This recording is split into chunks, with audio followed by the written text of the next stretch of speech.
ল বা আইন। যখন কোনো নতুন আইন বা নতুন কোনো তৈরি করা হয় এবং সেটি যখন প্রকাশ করা হয়, তখন কিন্তু ওইটি সকলের জন্যই করা হয়। এবং ওখানে আরেকটি বিষয় ধরে নেওয়া হয় যে এই যে আইনটি, এই আইনটি সম্পর্কে ওই দেশের সকলেই জানে বা ওই দেশের সকলেই অবগত।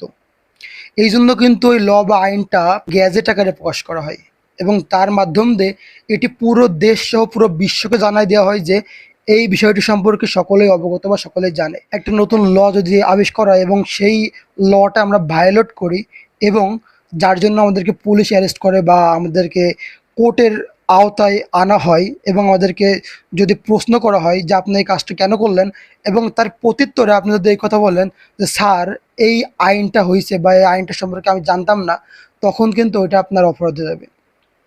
তাই আমাদের সকলেরই উচিত যে আমাদের নিজের জায়গা থেকে যতটুকু সম্ভব, আপনি এর স্টুডেন্ট না হইতে পারেন, আপনি ব্যাকগ্রাউন্ডের কেউ না হইতে পারেন, কিন্তু একটা নাগরিক হিসেবে, একটি দেশের সাধারণ বা একটি দেশের সচেতন নাগরিক হিসেবে আপনার কিন্তু আপনার দেশের আইন সম্পর্কে ন্যূনতম জ্ঞান থাকা উচিত।